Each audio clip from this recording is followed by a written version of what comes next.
Grabe yung mga napapanood ko tungkol sa kulam at barang. Ang galing! Paano kaya nila yung ginagawa?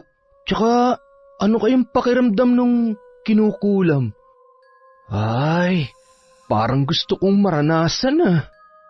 Taon 1985. Ilocos, may isang binata na nagngangalang Miguel, tubong Maynila, na malaki ang kuryosidad tungkol sa mga bagay-bagay na mahirap paniwalaan ng karamihan. Gaya na lang ng kulam o pambabarang. Hindi niya rin alam sa kanyang sarili kung bakit ba siya nahihilig doon. Marahil ay dahil sa kanyang mga napapanood, nababasa o nababalitaan sa mga kakilala. At minsan, dahil sa pagkahilig niya sa ganoon, ay madalas na siyang napapagalitan ng kanyang ina. Isang araw, Miguel? Ano ba naman yan, Miguel? Yan na naman ang pinapanood mo. Hindi mo man lang ba naririnig kung ano yung inuutos ko? Ano po ba yun, Nay? Oh, tingnan mo. Sinasabi ko na nga ba at hindi mo lamang ako iniintindi. Ang sabi ko, tulungan mo ang tiyo mo na mag-ayos ng daluyan ng tubig dun sa likod at nawawalan na naman tayo ng tubig. Pwede po bang mamaya na lang, Nay? Tatapusin ko lang tong pinapanood ko. Nagulat na lamang ang binata nang biglang tumama sa kanya ang mga itinutuping damit ng kanyang ina. Ayan, kung ayaw mong tumulong sa tiyo mo, magtupi ka na lang ng mga damit. Tutal, halos sa'yo rin lang naman lahat yan. Nay naman, wala naman akong sinabi na hindi ako tutulong. Ang sabi ko lang po, sandali. Tumigil ka sa kakasandali mo dyan. Alam ko na yung sandaling yan ay aabutin na naman ng ilang oras. O siya, habang nanonood ka, magtupi ka na lang nang hindi nasasayang ang panahon mo dyan sa walang kwentang palabas. Nay naman eto na nga po tutulong na, aray! Ba't kayo namimingot? Napakakulit mo kasi. Wala ka namang mapapala rin sa pinapanood mo. Hindi naman totoo ang mga yan. Masyado ka nahihilig dyan. Pero Nay, marami yung nagsasabi na, wala akong pakialam kung totoo man yan o hindi. Basta tumulong ka rin sa tiyo mo. Pupuntahan mo ba siya o magtutupi ka dito? Lumabas na lang si Miguel ng bahay habang patuloy pa rin sa pagbubunganga ang kanyang ina. Batid niyang hindi yun titigil hanggat nakikita pa siyang hindi kumikilos sa inuutos nito. Napakamot na lamang siya ng ulo habang patungo sa kinaroroonan ng tiyuhin sa may bandang likod ng kanilang bahay. Ang tiyuhin niyang yun ay kapatid ng kanyang ina. Bakit pumunta ka pa rito? Patapos na rin naman ako. Ang inay ho kasi, pinapatulong ako sa inyo. Kaya nyo na rin naman ho yan dahil magaling kayo sa ganyan, tiyo, di ba? Kaso, ayun, pumutak na naman ang pumutak. Pagpasensya mo na lang yung inay mo at ganyan talaga yan. Pero, bakit nga ba palagi na lang mainit ang ulo sa iyo ng inay mo? Huwag mo sabihin ang dahilan ay gaya lang rin ng dati, na nanonood ka na naman ng mga... Yun na nga po. Tiyong naman, huwag na kayong makisali.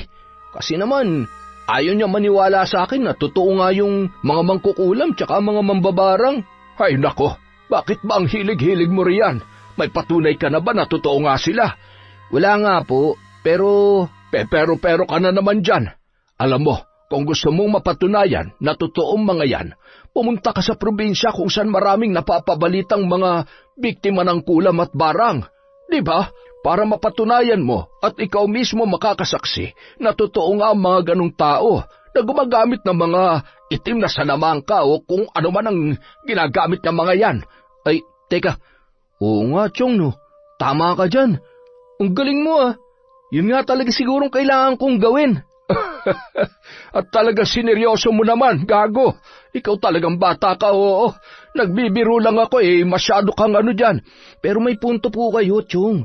Kung talagang gusto kong patunayan na totoo nga sila, kailangan kong pumunta sa lugar kung saan merong mambabarang para makita ko ng personal. Ay siya, bahala ka. Pero yan kung papayagan ka ng inay mong lumarga, alam mo naman yon, hindi lang mabunganga, mahigit rin. Napakakuripot nga, Chong. Nung araw ding yon, pasimpleng nagpaalam si Miguel sa kanyang ina na payagan siyang umalis. Ngunit gaya ng inaasahan, hindi nga siya pinahintulutan noon.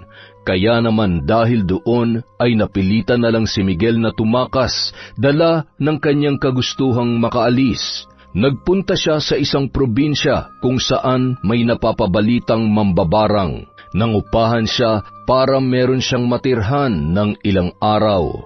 Nung unang gabi niya sa lugar na yun ay naninibago ang binata. Malayo ang itsura ng lugar na kanyang kinalakihan sa bagong lugar na kanyang kinaroroonan. At sa kanyang pagmumuni-muni sa tapat ng balkonahe ay dumating ang isang lalaki na halos kaedaran lamang niya. Nilampasan siya nito, ngunit biglang napatigil nang tila may napagtanto. "Sandali, Brad, bago ka lang dito? Ngayon lang kita nakita eh. Nangungupaan ka rin ba?" Oo.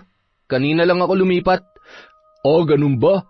Ako nga pala si Danilo. Matagal na ako rito. Ang kaso, wala naman akong sariling bahay kaya nakikiupa lang din ako.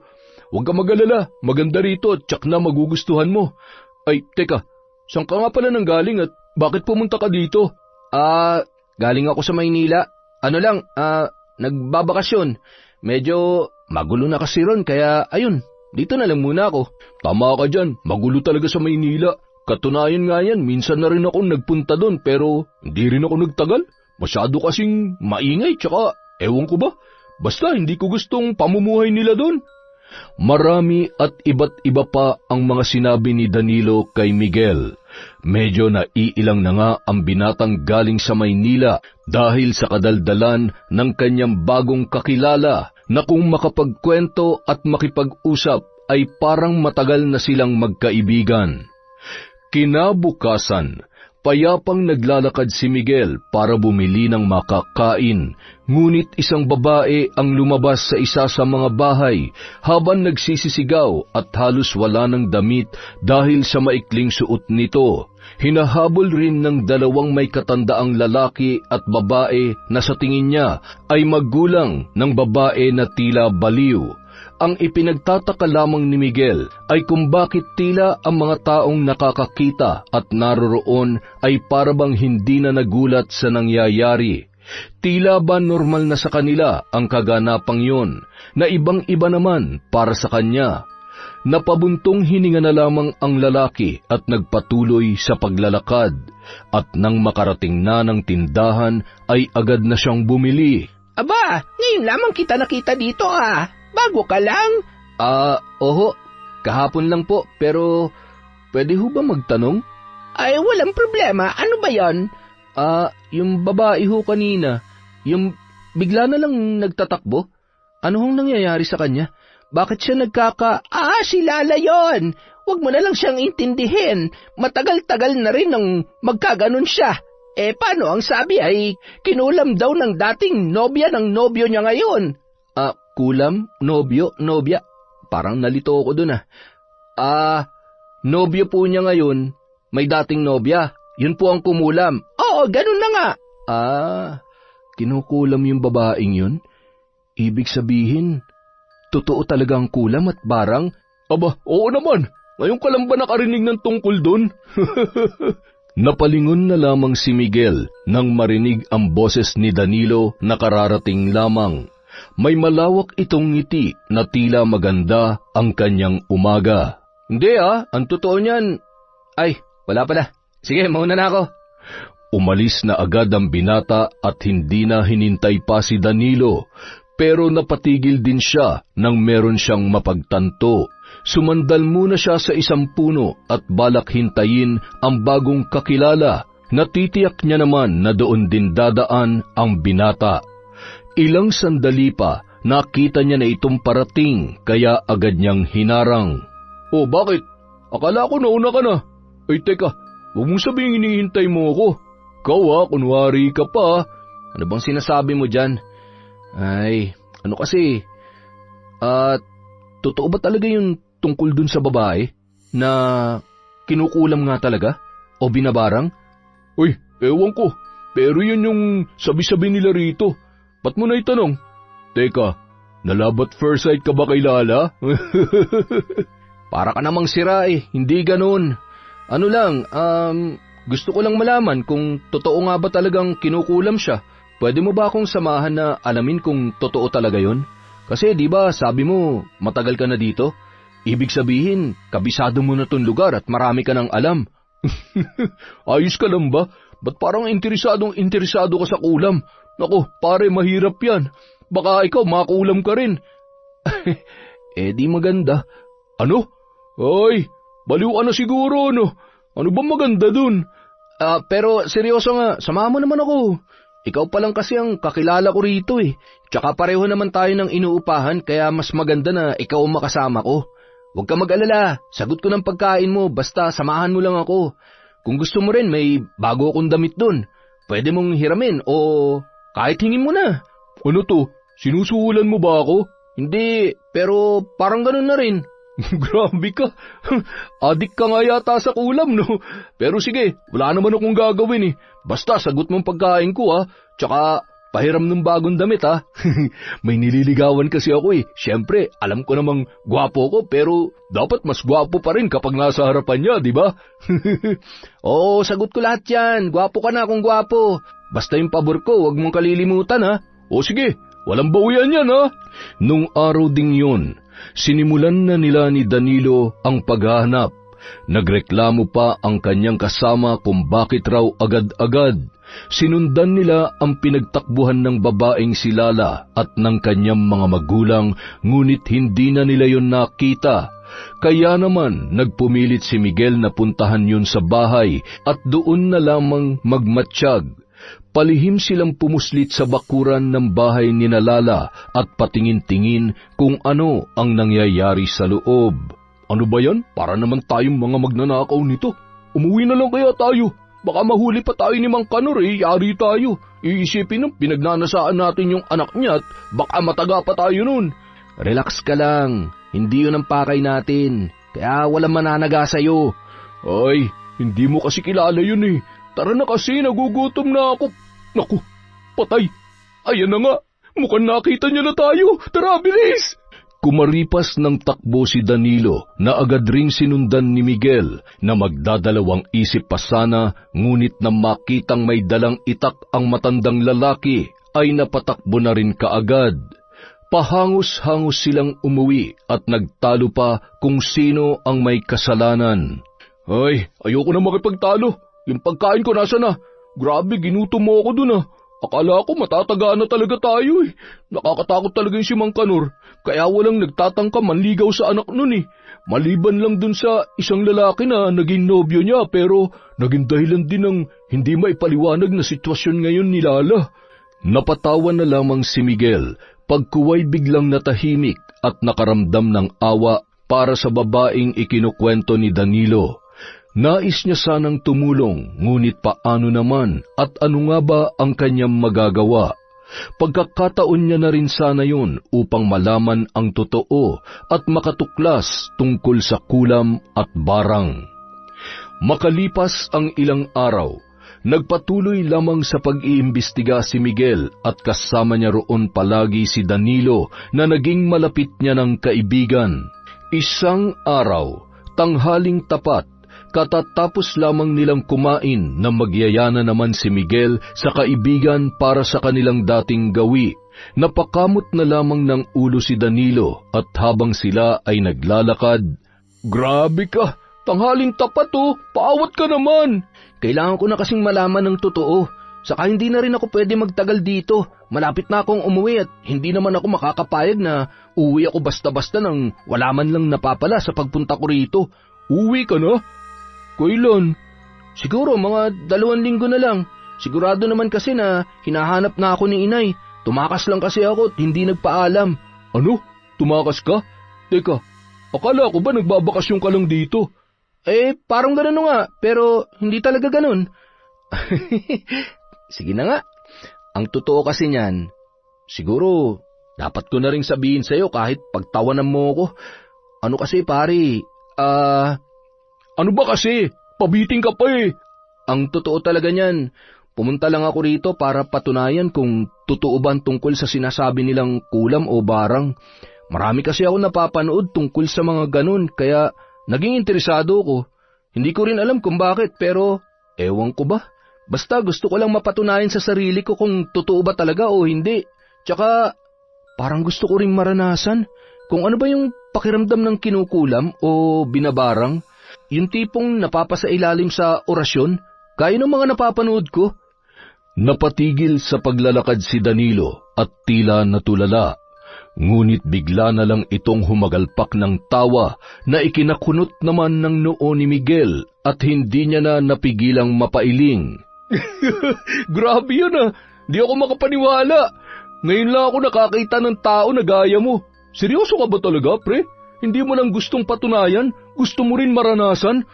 Anong klaseng isip ba meron ka? Ay nako, kakaiba ka talaga.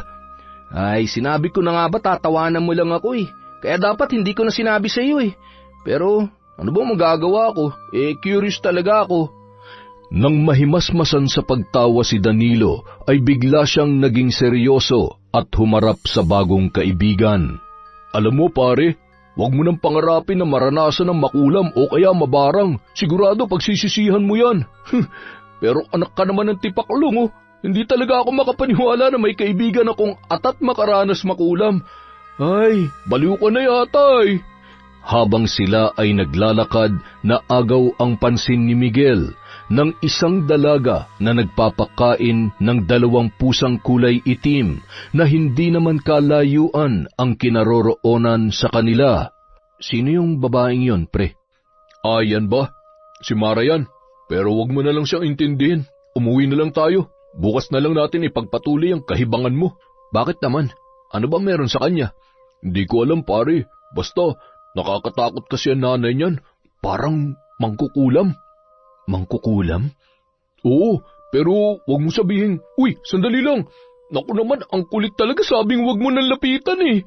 Napatakbo na lamang si Danilo papalapit kay Miguel, nalakad takbong patungo sa kinaroroonan ng dalagang si Mara. Magandang araw sa'yo. Ako nga pala si Miguel. Mara, tama? Napatayo ang dalaga, ngumiti at nagtangka maglakad papaalis, ngunit agad siyang hinarang ng binata. Pinapakain mo yung pusa? Ang bait mo naman. Malamang, nakita mo nang pinapakain, tinatanong mo pa. Huwag kang magulo dyan. Ano nga pala, Mara, pwede bang makipagkaibigan sa'yo? Mabait naman kami at mapagkakatiwalaan, kaya pumayag ka na oh. Di ba, Danilo? Oo, ang totoo niyan, Mara. Matagal ko na rin talagang gustong makipagkaibigan sa iyo eh. Kaso, alam mo na, medyo nakakatakot yung nanay mo.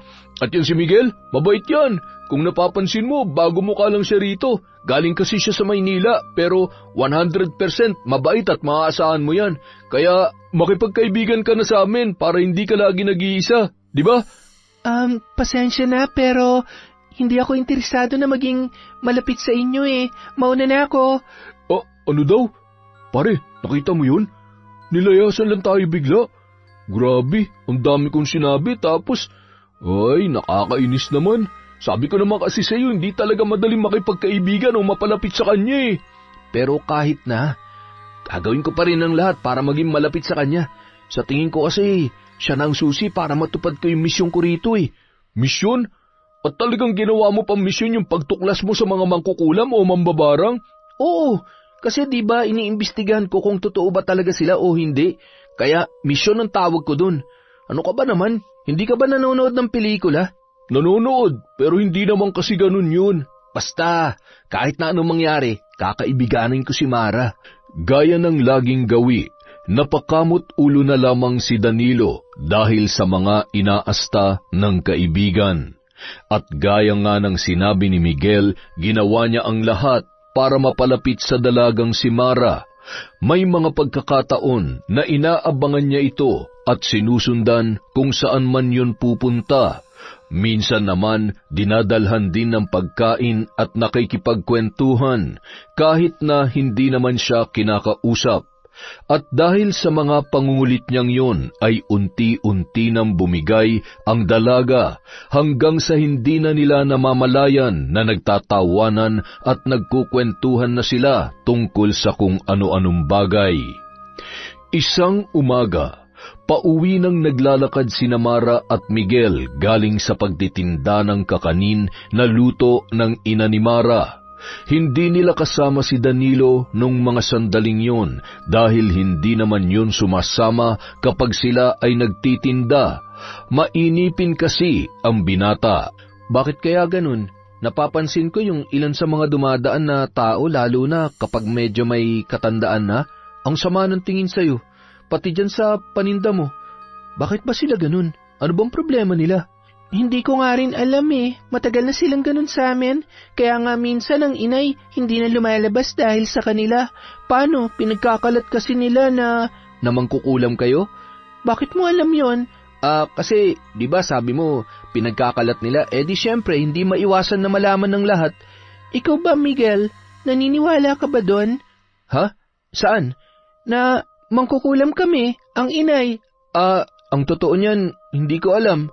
Kung ganun, bakit mo pa ako kinaibigan? Paano pala kung totoo yung sinasabi nila? Bakit? Totoo nga ba? Totoo man yun o hindi ko sasabihin sa'yo. Bakit naman? Dahil hindi ko pa naman alam kung ano ba talagang totoo mong pakay sa akin at kung bakit mo ako kinakaibigan. Grabe ka naman.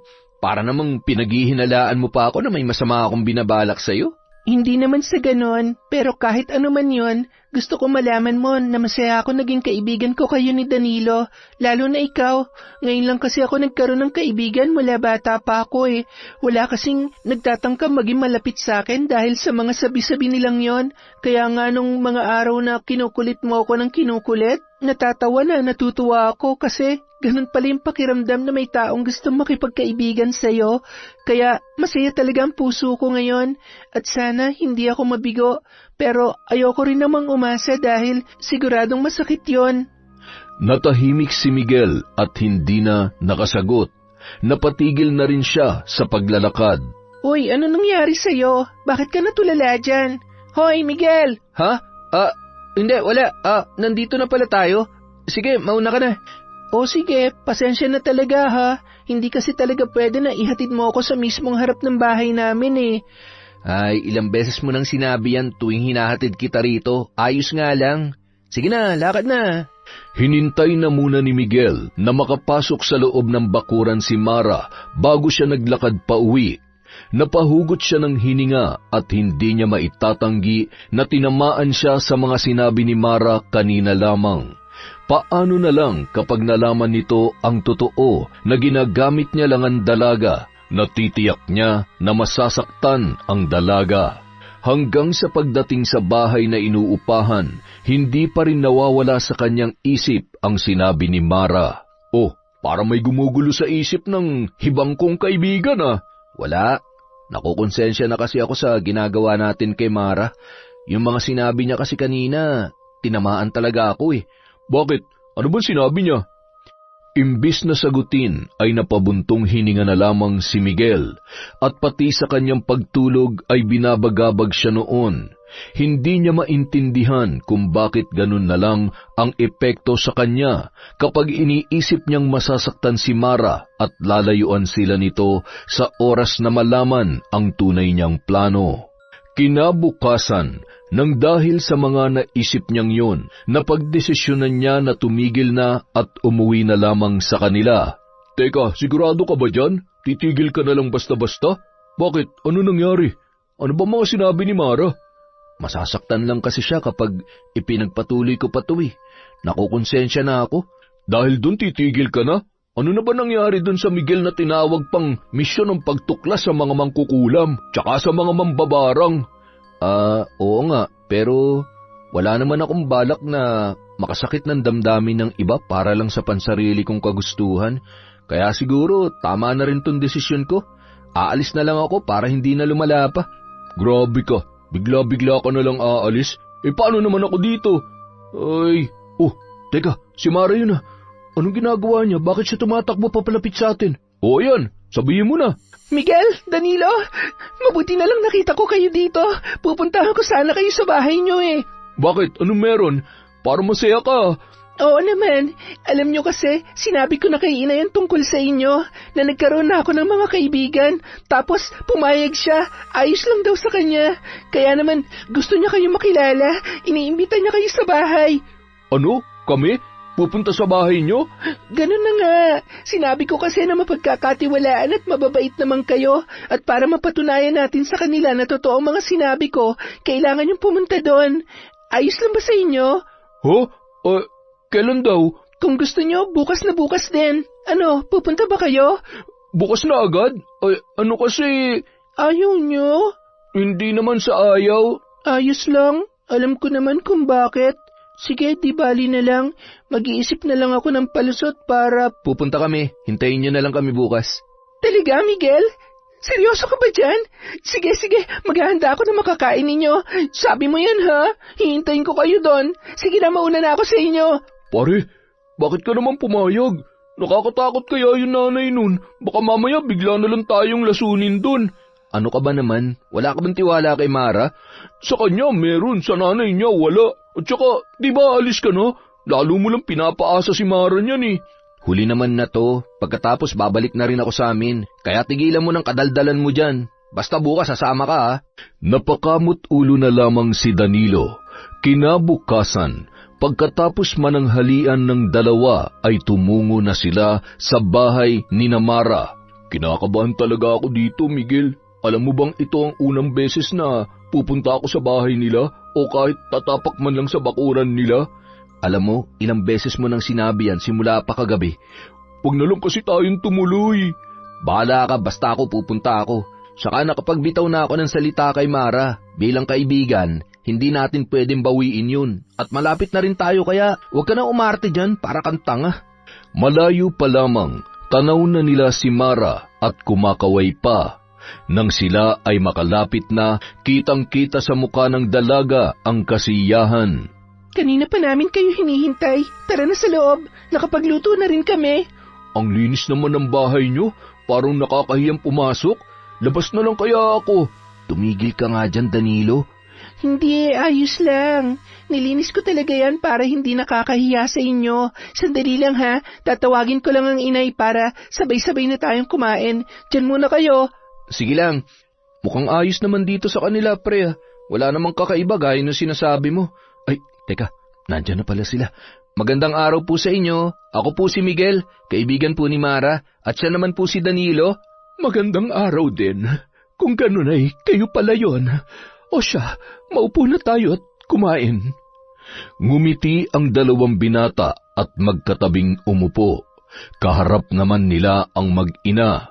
Katahimikan ang namutawi, ngunit agad rin yung binasag ni Mara at nagsimulang mag-isip ng kanilang pag-uusapan. Naging maayos naman ang kwentuhan at si Danilo nga na kanina lamang ay tahimik at hindi mapakali. Ngayon ay siya nang nangunguna sa tawanan na ikinangiti naman ni Miguel. Sandali lang po. Pwede po bang makibanyo? Medyo napasarap yung kain ko eh. Sige, sasamahan na kita. Hindi na, ako na lang. Nakita ko naman kanina yung parang maliit na kubo dun sa bandang likuran ninyo. Yun yung banyo nyo, di ba? Oo, pero sigurado ka ba? Walang problema. Tuloy lang kayo dyan. Sige po, Aling Dolores. Pre, banyo muna ako ha. Tumango na lamang ang tatlo at diretso naman sa banyo si Miguel. Nang matapos ay agad na rin siyang naglakad pabalik.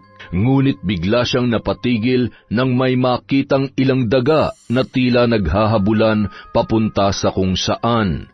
Wala na sana siyang balak pansinin yun, ngunit bigla na lang pumasok sa kanyang isip ang mga napapanood tungkol sa pambabarang at isa ang daga sa ginagamit o kinokontrol ng mga ito upang mapasunod. Nagpalinga-linga ang binata at naroon pa rin ang pagdadalawang isip, pero dahil sa kuryosidad ay sinundan niya ang mga dagang yun. Gulat at pagkamangha ang naramdaman ni Miguel nang marating niya ang isang silid kung saan tumigil ang mga daga. Mayroon doong kagamitan sa pangkukulam o pambabarang gaya ng kanyang mga napapanood. Grabe, totoo bang mga to? Nananaginip lang ba ako? Bakit mayroong mga ganito sa bahay ni Mara? Teka, hindi kaya totoo yung sinasabi ni Danilo? Mangkukulam nga si Aling Dolores. Pinagmasdan pang mabuti ni Miguel ang mga kagamitan at hindi nga siya nagkakamali. Ganoon din ang mga nakikita niya sa mga pelikula na kanyang napapanood. Nagtagal pa siya ng ilang sandali at kalaunay bumalik din dahil baka magtaka sila Mara sa kanyang katagalan. Pagkabalik ay umakto siyang parang walang nakita at nalaman.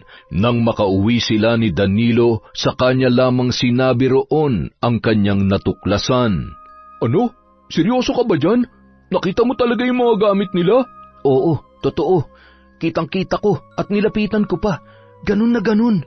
Parehong-pareho. Grabe, kung ganun, totoo pala talaga namang kukulam si Aling Dolores. Ano nang balak mo niyan? Uuwi ka na ba talaga kasi napatunayan mo na? Hindi pa ako uuwi. Nagbago ng isip ko. Nagbago? Ano nang gagawin mo? Gusto kong makita si Aling Dolores na nagsasagawa ng ritual. Yun bang kung paano nila gamitin yun at paano umepekto? Ang lala mo na talaga, pre. Pero paano na si Mara niyan? Akala ko ba ayaw mo siya masaktan? Sasabihin mo na ba sa kanya ang totoo? Di naman siya damay dito eh. Kung noon ginagamit ko lang siya para malaman kung mangkukulam ba talaga ang nanay niya, ngayon hindi na kasi si Aling Dolores na mismo ang susundan ko. Huh? Ano naman ang pinagkaiba nun? Nanay niya pa rin yung pinupuntirya mo. Basta, akong bahala. Magmula nung araw na yon, parati nang nakasunod si Miguel sa ina ni Mara. Bihira yung umalis ng bahay at kung lalabas man ay tutungo sa kagubatan na hindi na rin nasusundan ni Miguel dahil madalas ay nawawala ito sa kanyang paningin. Isang gabi, balak na sanang umuwi ni Miguel mula sa pagbabantay kay Dolores kung ito ba ay aalis o hindi. Nang biglang bumukas ang pinto, kaya medyo napaupo siya at kumubli sa medyo may kataasang damo. Unang lumabas si Dolores at sumunod naman si Mara. Nag-usap ang dalawa ngunit hindi niya marinig kung tungkol saan. Umalis na ang ginang at naiwan si Mara na kalaunan ay nagsara na rin ng pinto. Kinuha ni Miguel ang pagkakataong yun upang masundan si Dolores at gaya nga ng inaasahan, tumungo na naman yun sa kakahuyan. Sa pagkakataong yun, hindi na hinayaan ni Miguel na mawala yun sa kanyang paningin. Naging madali yun para sa kanya dahil may dala yung ilaw na nagiging gabay ni Miguel para masundan ang ginang. Ilang sandali pa, huminto na yun kaya ganun din ang ginawa ng binata. May distansya ang layo niya at nagtago sa isang puno. Mula sa kanyang kinaroroonan ay kitang-kita na naman niya ang ginawa ng ina ng kanyang kaibigan. Naglabas yun ng mga kagamitan at doon lamang niya naisip na baka magsasagawa ng ritual si Aling Dolores na kanya namang ikinatuwa. Hindi nga nagkamali si Miguel at yun nga ang ginawa ng babae.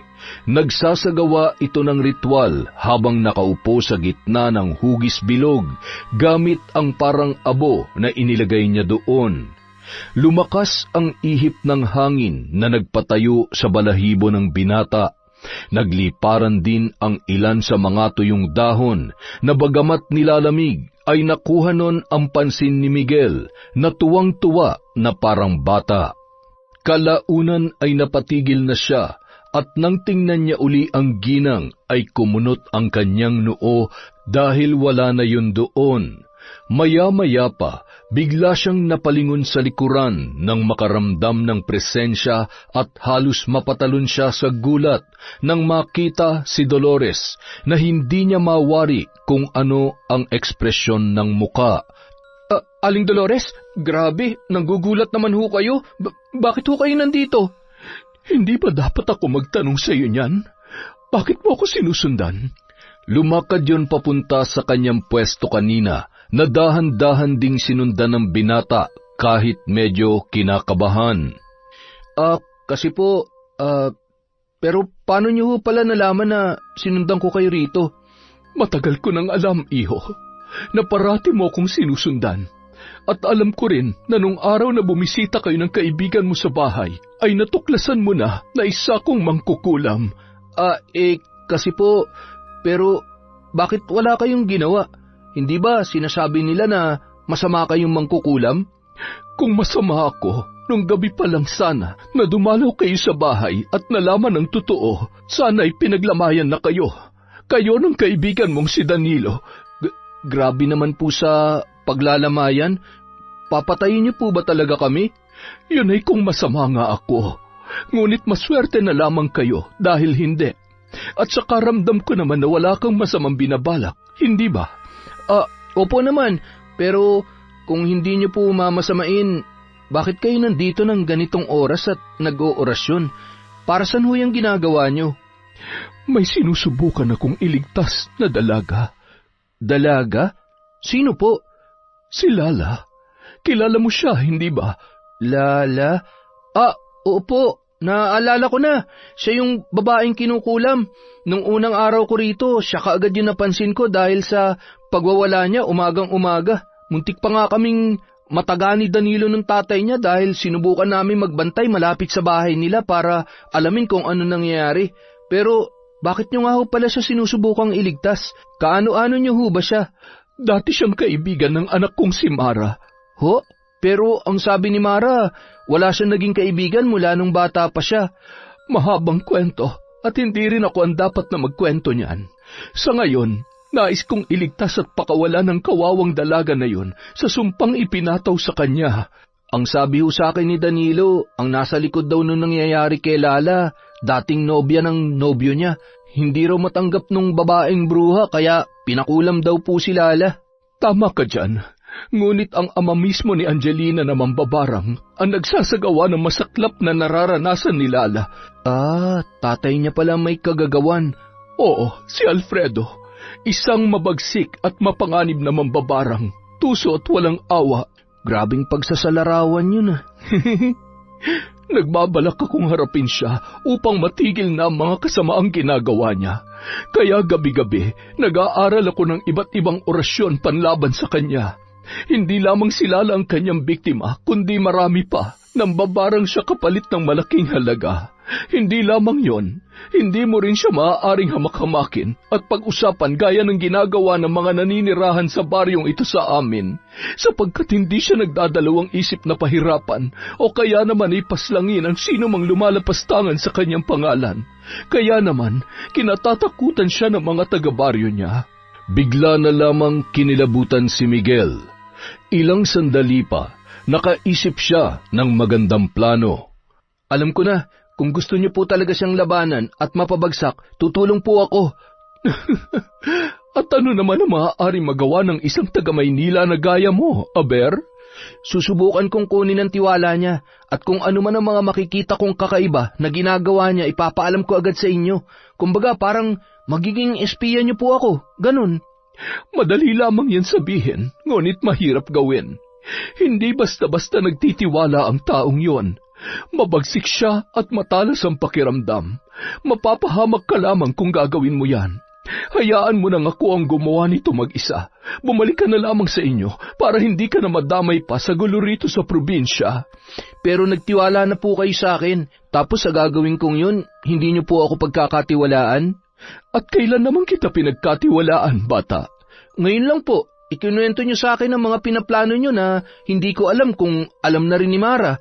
Pero gusto ko po talagang tumulong. Huli na po to. Pagkatapos babalik na po ako sa amin. Sige na po, pumayag na po kayo. Kaya ko ho yun. Kakayanin ko po. Dahil sa pamimilit ng binata na umabot pa ng umaga ang pangungulit, di kalaunan napapayag niya na rin si Dolores.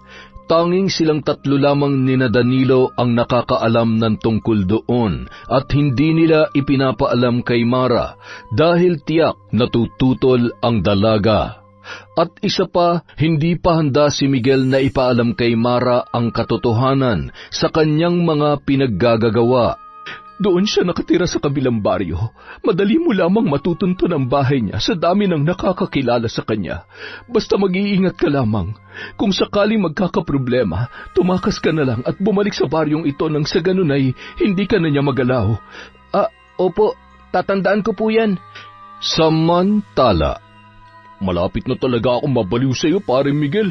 Talagang ikaw pa mismo lalapit sa mapanganib na mambabarang na yun? Nagpapakamatay ka na ba?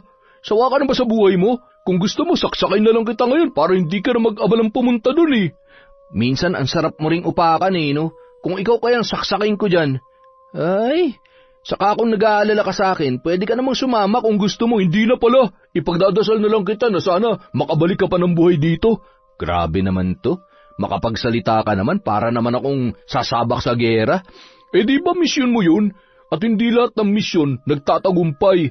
Sa bagay, tama ka. Ipagdasal mo na nga lang ako. Pag hindi na ako nakabalik, mumultuhin na lang kita para magkasama pa rin tayo. Pero seryoso na to, pre. Kapag nagtagumpay ka dyan sa pinaplano mo o dyan sa misyon mo, sasama ako sa isa Maynila. Doon na lang din ako magtatrabaho. Teka, seryoso ka ba? Oo nga. Kaya dapat bumalik ka kahit anong mangyari. Marami kami naghihintay sa'yo, lalo na yung isang yun na walang kaalam-alam sa mga pinaggagawa mo. Ngumiti na lamang si Miguel at nagsimula ng maglakad patungo sa kabilang baryo. Marami na rin naman ang naibilin sa kanya ni Dolores na tumatak naman sa kanyang isipan, kaya kahit papaano ay hindi na siya masyadong mahihirapan.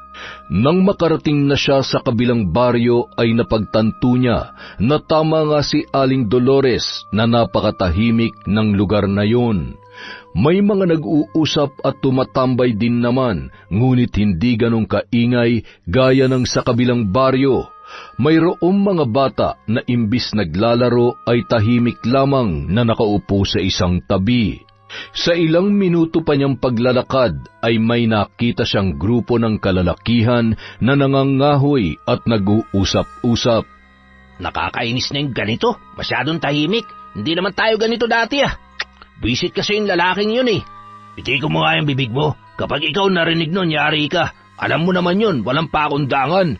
Sinabi mo pa, kumakaasta, akala mo siya ang hari sa baryong ito. Nako, kung may pagkakataon lang akong lasunin, ay lalasunin ko yun eh. Pati yung anak niyang napakamaldita, hindi namang kagandahan. Habang nag-uusap ang tatlo, ay natanaw ni Miguel ang isang lalaki na sa tingin niya ay yun na ang mabagsik na mambabarang na si Mang Alfredo. Base na rin sa paglalarawan ni Dolores sa itsura nito, nakabuo siya ng plano kaya naman lumapit siya sa mga lalaki na nag-uusap. Bakit ba ganyan kayo magsalita sa kanya? Hindi tama na pag-usapan niyo siya ng ganyan. Teka, sino ka naman? Bakit ka nakikisali sa usapan namin? Oo nga, bago lang siguro yan dito. Ay, alam mo ikaw, huwag ka na magsalita kung wala kang alam ha. Saka ano naman kung pag-usapan namin siya ng masama totoo namang masama siya. Walang kwenta ang taong yun, napakasama niya, dapat sa kanya Nagulat na lamang si Miguel at ang dalawa pang lalaki nang biglang bumulagta sa lupa ang nagsasalita. At pagkatumba nito ay bumungad sa kanila si Tata Alfredo. Bahagyang napatras ang dalawa na nanginginig pa. Patawarin niyo po kami, Tata Alfredo. Hindi namin sinasadya yun. Siya naman yung nagsimula Bigla na lang siyang sumuka ng dugo at natumba na rin sa lupa. Ang isa namang lalaki ay akma na sanang tatakbo, ngunit biglang napatigil at pinag-uuntog ang kanyang ulo sa puno hanggang sa humandusay na rin yun gaya ng dalawa niyang kasama. Gulat na gulat si Miguel at halos hindi siya makapaniwala. Napabagsak ni Tata Alfredo ang tatlong lalaki nang ganun lamang kadali, sa pamamagitan lamang ng tingin at panandali ang bulong. Tunay nga mapanganib ang naturang matanda. Napalunuklaway na lamang siya nang sa kanya naman bumaling ang mabagsik na mambabarang. Teka lang po, sandali lang po. Hindi po nila ako kasama. Ang totoo niyan, ipinagtatanggol ko pa nga po kayo Kasi kung ano-ano na lang po ang sinasabi nila tungkol sa inyo. Pero ang galing niyo ho kanina. Paano niyo po nagawa yun? Ngayon lamang kita nakita. Bago ka lang dito? Opo, ang totoo niyan, kalilipat ko lang galing dun sa kabilang baryo. Lumipat lang ho ako rito kasi sabi nila tahimik daw po dito. Doon kasi maingay, tsaka maraming tsismosa kaya mas pinili ko na lamang po na lumipat dito sa lugar ninyo. Mukhang hindi mo yata alam ang lugar na pinapasok mo, iho. Pero ayos lang yon. Magiging maayos ka rito kung hindi ka gagaya sa mga kalalakihang yan. Siguro naman ngayon ay batid mo na kung ano ang mga kaya kong gawin.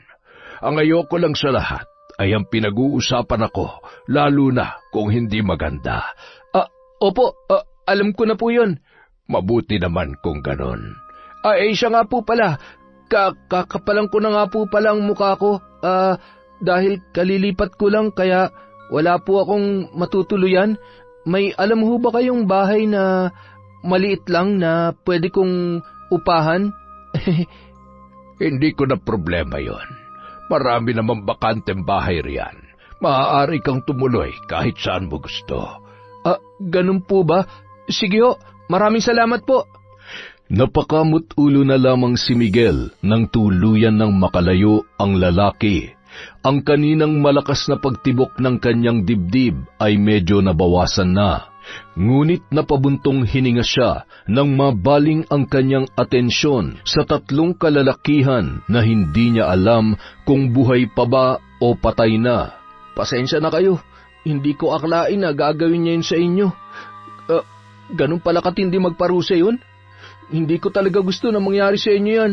Huwag niyo akong mumultuhin kung sakaling patay na kayo ha. Pero hayaan niyo, malapit na rin naman matapos ang lahat, pati ang kasamaan ng lalaking yon. At ako na magiging tulay para mangyari yon, kaya huwag kayong mag-alala. Sige na, paalam na. Sinadya talaga ni Miguel na pumili ng bahay na matitirhan kung saan malapit nakatira ang mambabarang na si Tata Alfredo. Binabati niya ito sa tuwing dumadaan na ibang-iba sa mga nakatira doon, na kung hindi yuyuko at tatahimik ay agad-agad namang pumapasok sa kanilang bahay na para bang may nakakahawang sakit ang matanda. Doon lamang naintindihan ni Miguel na lubos nga mapanganib ang taong yon, dahil ni isa sa taga-baryong yon ay walang naglalakas loob na lumapit sa kanya. Tanging siya lamang na bagamat kabado ay pilit na lamang pinapalakas ang loob. Grabe naman po yung mga yon. May nakakahawang sakit ba kayo para layoong kayo ng ganyan? Ay, kaya hindi ko kayo masisisi kung gagawin niyo sa kanila yung ganyan eh. Ikaw, bakit tila ang lakas ng loob mo na kausapin ako ng ganyan at sundan pa ako rito? Hindi mo ba alam na ang pinakaayaw ko sa lahat ay ang makukulit na tao? Bago ka labang rito, ngunit ganyan ka na kung umasal. Isa kang makulit na dayo. Hindi naman po ako makulit. Gusto ko lang talagang mapalapit sa inyo kasi parang ang lungkot-lungkot nyo. Hindi ho dapat ganyan. Kailangan masaya lang tayo lagi. At huwag niyong iisipin yung mga sinasabi sa inyo ng ibang tao. Dapat ang iniisip at pinagtutuunan natin ng pansin yung mga bagay na ikasisiya natin para hindi tayo laging problemado. Bumilis ang tibok ng puso ni Miguel nang titigan siya ni Tata Alfredo at hindi niya mawari kung ano ang ibig sabihin noon. Ngunit napansin niya ang namumuong luha sa mga mata nito habang nakatingin sa kanya. Bakit po? May nasabi po ba akong mali? Huwag mo na akong susundan mula ngayon. Kung ayaw mong maagaya ka dun sa mga biniktima ko kahapon. Pero wala naman po akong... Ay, teka lang ho, sandali. Uy, ano ba tong mga to? Hindi na natuloy pa sa pagsunod ni Miguel nang biglang may mga humarang na daga, ngunit hindi naman siya inaatake. Napabuntong hininga na lang siya habang pinagmamasdan si Tata Alfredo na papalayo. Hindi niya maintindihan pero may iba siyang pakiramdam sa nasilayan niya sa mga mata nito kanina lamang. Matapos ang nangyaring yon, hindi pa rin tumigil si Miguel na lapitan at kulitin ang naturang mambabarang, hanggang sa nakuha niya na ang loob nito sa 3 araw pa lamang na pananatili niya sa baryo. Parati siyang nakabuntot sa mambabarang at panay ang daldal. Isang araw. Bakit niyo siya isinama dito, Itay? Baka mamaya kung ano pang gawin yan. Ikaw ba si Angelina? Malamang, wala namang ibang anak ang tatay ko. Malis ka na nga rito. Tumigil ka, Angelina. Bisita ko siya, kaya huwag mo ipapakita ang ugali mong yan. At kailan pa kayo nagkaroon ng bisita? Lumalambot na ba kayo?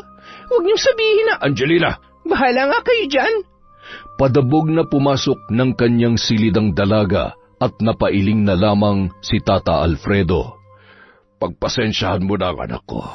Nako, ayos lang po yun. Sanay naman na ako sa ganyang ugali ng mga babae. Pero bakit nyo nga po pala ako isinama rito? May papakita ko sa'yo. Halika, sumunod ka. Isinama siya ni Tata Alfredo sa isang silid at kung hindi siya nagkakamali ay yun ang silid kung saan nagsasagawa ng ritual at doon din nakalagay ang lahat ng mga kagamitan ng matanda sa pambabarang. May kalawakan yun at hindi rin nalalayo ang itsura sa silid nang nakita niya noon sa bahay ni Aling Dolores. Bakit nyo ho pinapakita sa akin to? Dahil may tiwala ako sa'yo. Nakuha mo ang loob ko. Makulit na dayo. Lagi nyo na lang akong tinatawag ng ganyan. Mamayang gabi, mayroon na naman akong paglalaruan at nais kong masaksihan mo yon. Napatango na lamang si Miguel. Wala siyang magagawa kundi ang sumang-ayon alang-alang sa kanyang mga pinaplano. Kinagabihan, habang siya ay naghihintay na tawagin ni Tata Alfredo para pumasok sa silid, nakita niya ang isang larawan na nakapatong sa maliit na mesa sa may sala. Litrato ng isang lalaki na sa tingin niya ay mas bata lamang sa kanya ng ilang taon. Bakit mo pinakikialaman yan? Akin na nga yan. Hindi to pinahawak ni Itay sa kung kani-kanino lang. At pwede ba, hindi porke bisita ka niya, maaari ka nang makialam ng mga gamit dito. Pasensya na. Nakita ko lang kasi, pero pwede ko bang malaman kung sino yan? At bakit ko naman sasabihin sa'yo? Wala ka nang pakialam kung sino man to. Kapatid mo ba siya? Sabing wala ka nang... Nasaan na siya? Biglang natahimik ang dalaga at tila umamo ang muka na kanina lamang ay punong-puno ng pagkairita. Oo, kapatid ko siya, pero wala na. 6 na taon na siyang patay. Kung nabubuhay lamang siya, kaedad mo siya. Kaya naisip mo ba na kaya mabait sa iyo si Itay ay dahil naaalala niya si Kuya sa'yo? Anong ikinamatay niya? Hindi mo na kailangan malaman. Pero nang dahil sa kamatayan niyang yon, kaya nagkagano ng Itay at pati ako. Huwag mo na nga rin palang babanggitin ang tungkol sa napag-usapan natin. Dahil ayaw na ayaw niyang binabalikan ang masakit na nakaraan na yon. Kung ayaw mo magalit siya sa'yo, bahala ka na. Nasa iyo na ang desisyon. May lungkot sa mga mata ni Miguel habang pinagmamasdan si Tata Alfredo na nag-oorasyon. Hindi niya batid kung sino ang inoorasyonan nito, ngunit tila wala siyang pakialam kung sino man yun.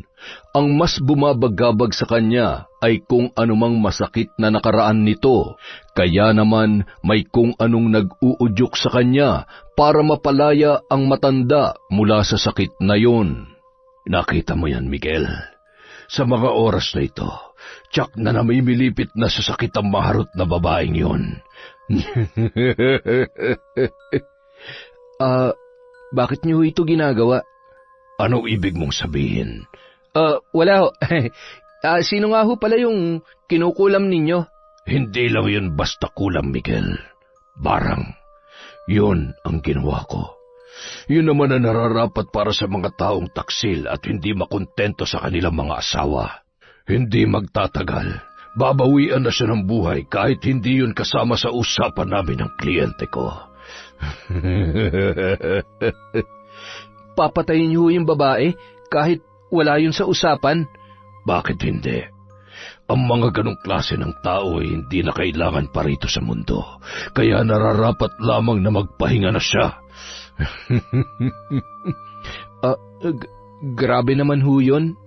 Ganon talaga nangyayari sa mga taong traidor. Kaya ikaw, kung may balak ka man traidorin ako, huwag mo nang subukan. Lalo na ngayon na pinagkatiwalaan na kita. Naiintindihan mo ba ako? Makulit na tayo. Oo naman po. At saka, hindi ko yun magagawa sa inyo. Parang ang tingin ko nga sa inyo, parang ama na kaya imposible po yung mangyari. Ama? Tinuturing mo akong ama? May masama po ba ron? Wala naman. May naalala lamang ako. Yung anak niyo ba? Paano mo nalaman ang may nakita ho akong litrato ng isang lalaki at ang sabi po ni Angelina, kapatid niya raw po yun. Ibig sabihin, anak niyo po, pero wala na raw. Ano ho bang dahilan ng Tama na. Ayokong pag-usapan ng tungkol dyan. At wag na wag mo nang babanggitin ulit yan dahil kung hindi. Pero, paano kayo makakalaya sa nakaraan nyo kung hindi nyo yung kayang harapin? Ang sabi pa, yun rin daw ang naging dahilan kung bakit kayo nagkaganyan. Tata Alfredo, pwede ho ba kayo magkwento? Makikinig po ako. At baka sakali rin na maayos pang lahat nanto bago mahuli ang lahat. Ano bang sinasabi mo dyan? Basta po, pwede kayong magkwento sa akin at pwede niyong ilabas ang mga saloobin nyo. Hindi ko kailangan ng mga ganyan drama. Gaya ng sinabi ko, ayokong pinag-uusapan ng tungkol dyan. Mabuti pa'y umuwi ka na bago pa ako hindi makapagpigil. Pinatay ho ba siya? Sinabi ng... Oo, pinatay siya. Ang anak kong si Marlon. Pinatay nila nang walang kalaban-laban. Ano ho bang dahilan at ginawa nila yun sa kanya? Napagbintangan siya. Pinagbintangan siya sa kasalanang hindi naman niya ginawa. Pinagkalat nilang nanggahasa ang anak ko sa mura niyang edad na yon. Pero kilala ko si Marlon at hindi siya nagsisinungaling sa akin. Kaya naniniwala ako na hindi niya ginawa ang ibinibintang sa kanya. Ngunit ang mga mapanghusgang tao na yon, hindi sila tumigil. Hanggang sa nabalitaan ko na lamang na pinagtulungan siyang bugbugin at saktan ng mismong mga kaibigan niya at walang ginawa ang mga tao sa baryo na nakakita ng pangyayaring yon. Hinayaan lamang nilang sapitin yon ng aking anak. Naabutan ko siyang habol hininga hanggang sa binawian na lamang siya ng buhay. At bilang isang ama, sobrang sakit sa akin noon. Dahil wala man lamang ako nagawa para tulungan siya nung mga oras na nag-aagaw buhay na siya. Sobra kong dinamdaman nangyaring yon. Kaya naisipan ko maghiganti sa kanilang lahat. Mga wala silang awa. Ikinalulungkot ko po ang nangyari. Napakapait nga ng karanasang yon. Pero hindi ho ba parang hindi tama na pati ang mga inosenteng tao ngayon na wala namang kinalaman sa nangyari ay idadamay nyo rin? Dahil pare-pareho lang sila, Miguel. Kung noon hinahayaan ko lang na pag-usapan nila ang anak ko, ngayon hindi na mangyayari yon. Dahil kahit isang salita lang na mula sa kanila na hindi maganda, buhay nila magiging kapalit. Alam mo bang napakabait ng anak kong yon? Kaya mo, lagi niyang sinasabing huwag ako mag-isip ng mga hindi maganda at dapat laging masaya lang. Napakamasayahin niyang tao at mapagmahal, kaya hindi ko lubos maisip na may mga taong gagawa noon sa kanya. Kaya naman, ang naudlot kong gawain noon ay ipinagpatuloy ko mula nung siya'y mamatay. Wala na akong pakialam kahit maging masama man ang tingin nila sa akin o katakutan nila ako. Mas maigi na yon para makita nilang bagsik ng isang amang namatayan ng anak. Hindi na sumagot pa si Miguel at napabuntong hininga na lamang. Maging kasi siya ay hindi rin alam ang sasabihin, lalo pat ramdam niya ang sakit na nararamdaman ni Tata Alfredo base na rin sa kanyang pagkukwento. Kinabukasan, nakipagkita siya kay Danilo upang magkwento at maglabas ng kanyang mga agam-agam. Grabe naman palang pinagdaanan nun. Kahit ako mag-iisip rin na maghiganti kung ganun rin ang mangyayari sa akin. Pero kasi hindi pa rin may pagkakaila na masyado na siya nakakaperwisyo sa mga tao. Ikaw, ano nang balak mo niyan? Hindi ko nga rin alam Naaawa ako sa kanya. Nung una naiinis talaga ako at gustong-gusto kong makatulong para pabagsakin siya. Pero habang tumatagal, lalo na nung malaman kong pinagdaanan niya na naging dahilan kung bakit siya naging ganun, naaawa na ako't nasasaktan para sa kanya. Ang buong akala natin, isa siyang masama at walang awang mambabarang. Pero ang katotohanan, isa siyang ama na lubos na nasaktan sa pagkamatay ng kanyang anak. May punto ka dyan. Hoy, sino ba kasi yung nagpakalat ng mga maling impormasyon na yun? Ang sarap nilang tagtarin ng pinong-pino. Mga walang magawa sa buhay kundi ang manira ng kapwa. Naguguluhan na nga ako Hindi ko na alam ang gagawin. Susundin ko pa ba si Aling Dolores? o magpapakaanak na lang ako kay Tatay Alfredo hanggang sa bumalik ako sa amin. Kahit sino naman ang sundin mo, parehong may madidismaya sa'yo dahil pareho ka nilang pinagkatiwalaan. Buti pa isipin mo na lang kung alin o sino ang mas matimbang sa'yo. Kung ikaw ba nasa sitwasyon ko, anong gagawin mo? Hindi ko nga rin alam eh. Siguro aabutin muna ako ng 1 buwan bago makapagdesisyon. Pero masyado ka na matagal rito, kaya huwag mo nang patagalin yan. Magdesisyon ka na agad at ayusin mo bago ka bumalik sa inyo. Makalipas ang 2 araw, dapit hapon, nagtataka si Miguel kung bakit dinala siya ni Tata Alfredo sa kagubatan. Ang sabi lamang nito ay may kailangan silang gawin doon, kaya sumama na lamang ang lalaki. Nang mga oras na yun, nagbalak na si Miguel na sabihin ang lahat dahil siya ay nakukonsensya na. Tumigil sila sa harap ng isang malaking puno kung saan ang mga dahon nito ay unti-unting nalalagas. Ano hong gagawin natin dito, Tata Alfredo? Hindi sumagot ang matanda. Nanatili lamang yung nakatalikod sa kanya at hindi kumikibo. Kaya naman naisip niyang kunin na ang pagkakataon na yun upang magtapat kay Tata Alfredo. Bahala na kung ano ang mangyari. Tata Alfredo, may ipagtatapat po sana ako sa inyo. Kasi sino nag-utos sa'yo para manmanan ako? Humarap sa kanya ang matanda at kitang-kita niya ang galit na mga mata nito. Sabihin mo, sino nagpadala sa'yo? At anong karapatan mo para lokohin ako? Mali ho kayo ng akala. Nung una po, oo, pero kahit ano pang dahilan mo, hindi niyan mababago na isa kang traidor. Kinuha mong tiwala ko at nagtiwala naman ako sa'yo dahil akala ko iba ka sa kanila. Nagsisisi ako naging mabuti ako sa'yo at itinuring pa kitang... tinuring kita na parang anak kong si Marion. Marami kayong pagkakatulad kaya naging magaan ang loob ko sa'yo. Pero mali. Maling-mali. Hinalintulad kita sa aking anak. Patawarin niyo po ako, Tata Alfredo. Masyado ka ng maraming nalalaman sa akin. Kaya ang nararapat lamang sa'yo, tatanggapin ko ang galit niyo. Pero sana makinig muna kayo sa akin. Hindi na ho tama ang mga ginagawa ninyo. At sa tingin mo makikinig pa ako sa'yo? Sa isang traidor at mapanlinlang na gaya mo? Sinayang mo lamang ang tiwalang ibinigay ko sa'yo, bata. At siguro naman, batid mo na kung ano nangyayari sa mga taong nagtatraidor. Pag-usapan po muna natin to. Hindi ito ang tamang paraan para... Napaluhod na lamang bigla si Miguel habang hawak ang kanyang sumasakit na lalamunan. Maya-maya pa, nagsuka na siya ng dugo ngunit may kasamang maliliit na insekto at hindi siya pamilyar kung ano ang tawag doon. Nanghihina ang kanyang katawan at nilalamig. Nang iangat niya ang tingin kay Tata Alfredo ay puno pa rin ng galit ang muka nito habang nag-uusal ng orasyon. Kahit ganoon ang nangyayari, mapait na napangiti na lamang ang binata. Ganito palang pakiramdam ng binabarang at napapasailalim sa orasyon ng mga mambabarang. Ngayon alam ko na, siguro tatanggapin ko na lang kung sa ganitong paraan man ako mamamatay.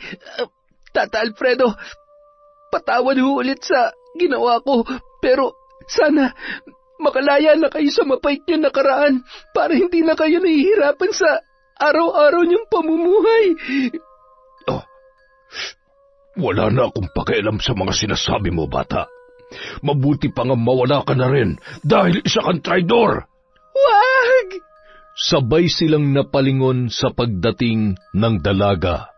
Tumakbo ito palapit kay Miguel at humarang sa harapan niya. Pakiusap po, huwag niyo siyang papatayin.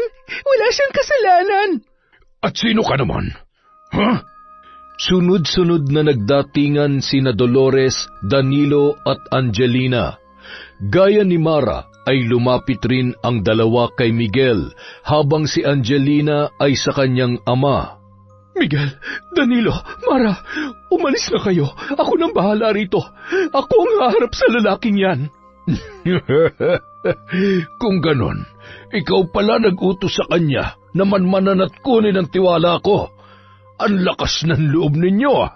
Pero sinisiguro ko sa inyo na pagsisisihan nyo to at hindi na kayo makakaalis pa rito sa bahay. Tama ka, at isa kang hangal na kumapit sa bitag namin. Kung may dapat mang mamatay rito, ikaw yon, dahil masama ka mambabarang at masyado ka nang nakakaperwisyo. Tama ka, masama nga ako at handa ko yun ipakita sa inyo ngayong gabi. Sabay ang dalawa na nag-usal ng orasyon. Ang nag-aagaw pa lamang na liwanag at dilim ay tuluyan ng nilamon ng kadiliman, dulot ng mga dahon na nagliliparan sa kanilang kinaroroonan, at alikabok na sumasabay paroon. Manghang-mangha ang dalawang binata na sina Miguel at Danilo sa kanilang nakikita, na bagamat naroon ang takot at pangamba, ay nakuha pa nila ang matuwa, habang ang dalawang dalaga naman na sina Mara at Angelina ay tila sanay na sa kanilang nasasaksihan. Tanging pangamba at pag-aalala na lamang sa kanilang mga magulang ang namumutawi sa dalawa. Bakit ba ang tagal niya? Nakakaluha na yung hangin dito. Ang daming alikabok. Sino bang tinutukoy mo? Basta, sana lang hindi siya mahuli ng dating dahil siguradong hindi ito kakayanin ni Aling Dolores na mag-isa lang. Samantala, patuloy sa pagpapalitan ng orasyon sina Dolores at Alfredo. Ngunit makikitang mas lamang si Alfredo at dihado ang babae dahil higit naman na mas malakas ito kesa sa kanya. Habang nasa ganoong posisyon, bigla na lang may nagliparang insekto patungo kay Aling Dolores. Kaya naman nawala ito sa konsentrasyon na naging dahilan para mapatumba ni Tata Alfredo. Inay, ayos lang ho ba kayo? Diyan ka lamang, anak. Huwag kayong lalapit dito. Kung sa tingin mo mapapatumba mo ko sa kakarampot mong kalaman, nagkakamali ka. Matanda ka na, pero para sa akin, baguhang mambabarang ka lamang. Huwag kang mag-alala dahil uunahin na kita. Isusunod ko ang anak mo, si Miguel, at kung sino man ang lalaking yon. Hindi na rin kita pahihirapan dahil mas gusto kong pahirapan ang mga taong traidor na gaya ni Miguel. Kaya magpaalam ka na sa buhay mo! Nang akmang magsasambit ng panibagong orasyon si Tata Alfredo kung saan yun na sana ang ikamamatay ni Aling Dolores, bigla naman siyang napaatras ng bahagya nang may kung anong matigas na bagay ang tumama sa kanyang likuran. Ayun, nandito na siya. Ay, mabuti naman. Albularyo ba siya? Oo, kami pa mismo ni Maran dumayo sa lugar niya para tulungan tayo laban diyan kay Mang Alfredo. Sa tingin ko, naahawa na ako sa iyo, pare Miguel. Mukhang magandang panoorin ang labanan nilang to. Sigurado mapapabagsak na nilang masamang lalaki na yan. Pero hindi tayo dapat matuwa sa kung ano man ang mangyayari sa kanya. Ano ba sinasabi mo dyan, Mara? Oy, labo mo naman Samantala, inalalayan ng albularyong dumating na makatayo si Dolores bago nila sabay na harapin si Alfredo. At talagang nagsama pa kayo ng albularyo. Halatang hindi niyo ako kayang talunin. Iyon ang akala mo. Hindi ako magpapatalo sa inyo. Mga wala kayong kwenta! Nagsimulang magharap ang tatlong may kaalaman sa Salamangka, albularyo at mangkukulam laban sa mabagsik na mambabarang. At dahil sa pagdating ng albularyo ay unti-unti na ring nadedehado at natatalo si Tata Alfredo. Galit na galit yon na mapabagsak siya ng dalawa. Ngunit gayon paman, masamang tingin ang ibinaling niya kay Miguel at mabilis na nag-usal ng dasal, kaya nataranta ang lahat nang sumuka ng dugo ang binata at biglang nanginig ang katawan.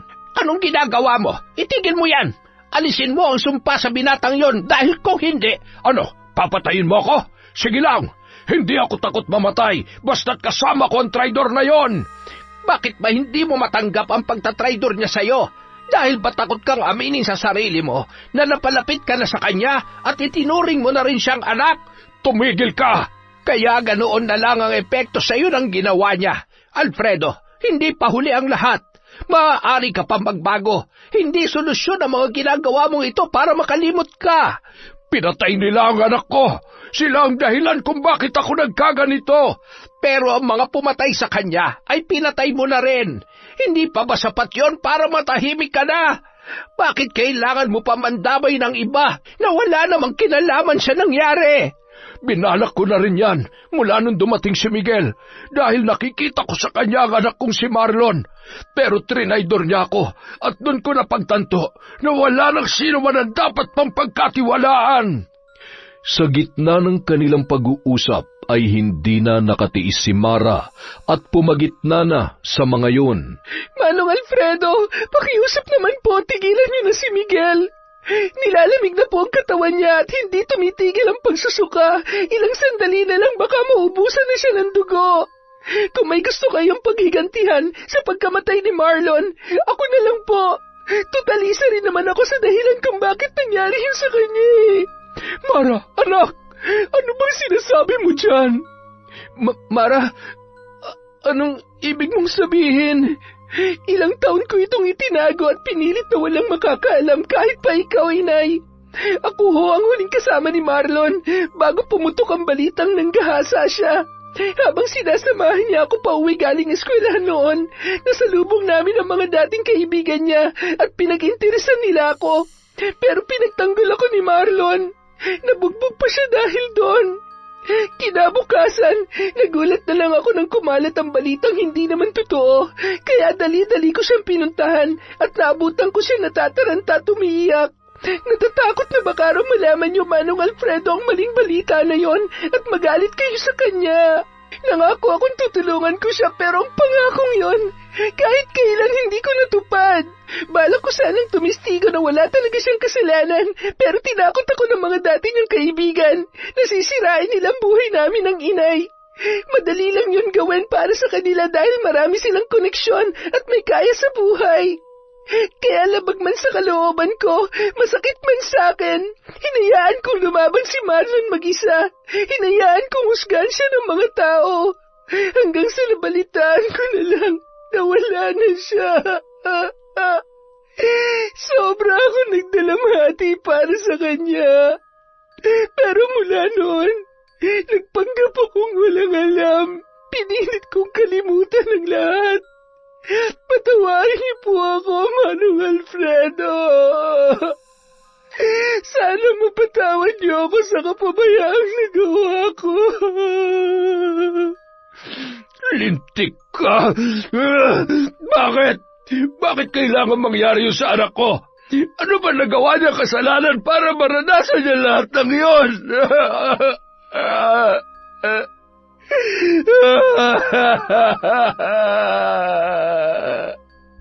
Biglang tumigil ang pagsusuka ni Miguel. Bagamat nanghihina, pilit pa rin siyang lumapit kay Tata Alfredo at walang pag-aalinlangan na niyakap yon. Ipinadama niya ang yakap ng isang anak na nagsasabi na magiging maayos ang lahat. Matapos ang pangyayaring yon ay tuluyan na ring natanggap ni Tata Alfredo ang pagkamatay ng kanyang anak na si Marlon.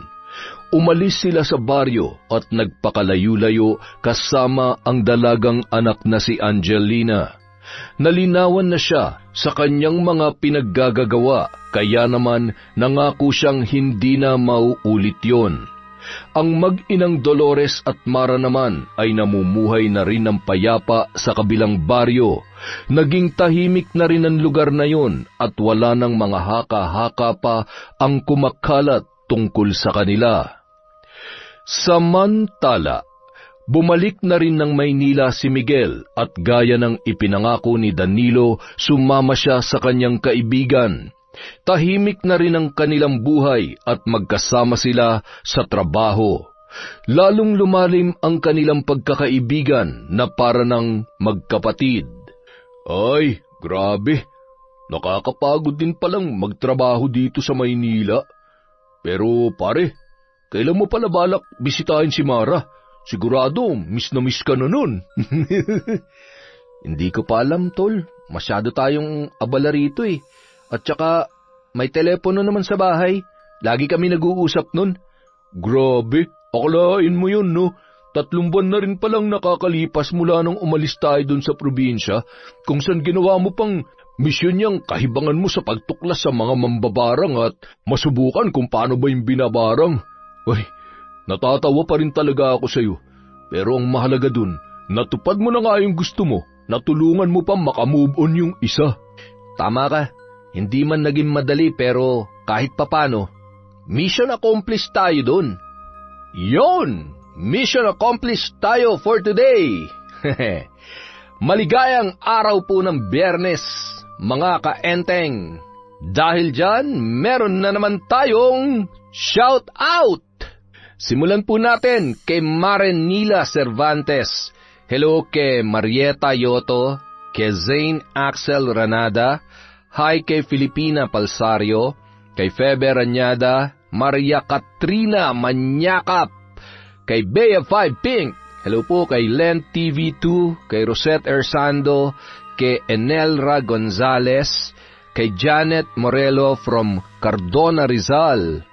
Hi po kay Jessica Rojas, kay Kat Burglar Cutie, kay Belen Malbas, hi kay Belen Maladhay din, kay Liza Agodo, kay Margie Banosong, kay Jaren Beter, kay J. Chris, hello po kay Sasna Santi, kay Janet Cisneros, kay Pinky Ko, hello din po kay Pasiano Guerrero, kay Chris Alcantara, shout out kay Robert Crimen, kay Mardy Suzuki, kay Caroline Aporto, kay Gemma D, hello po sa H2O Agency, kay Ma'am Therese Gutierrez, hello po kay Tita Gutierrez din po si Enteng from Re Basil.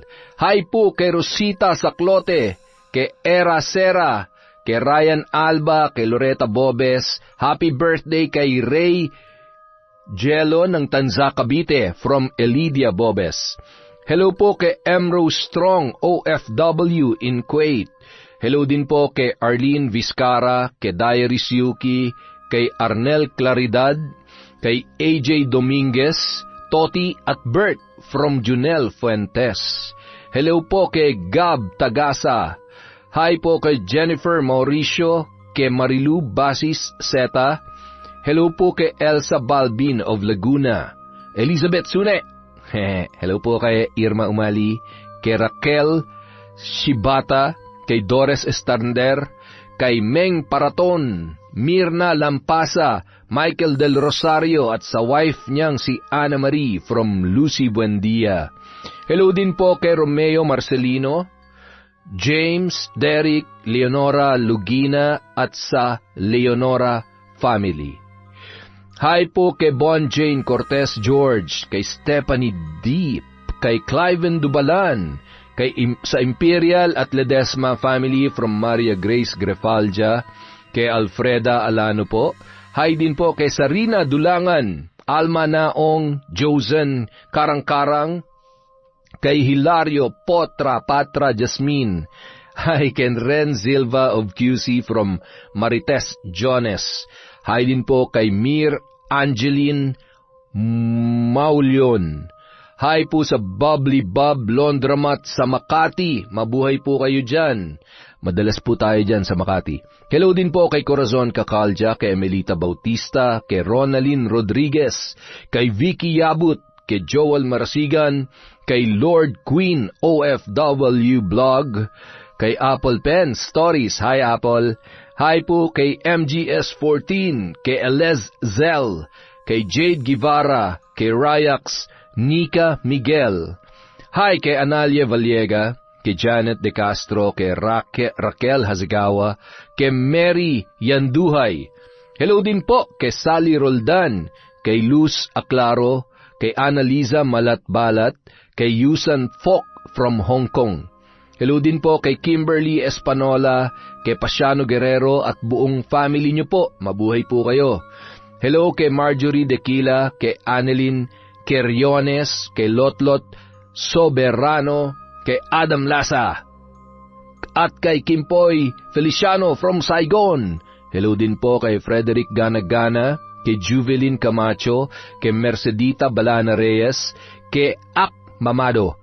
Hello din po kay Des Limbao, kay Julie Kabakang, kay Lady Dam, kay Valerie Joy Nadal, kay Marialina Kagawa, kay Ramona R. Shoutout po kay Earhart D. Great Vlog, kay Vicente Dometita, hi, kay Better Moss.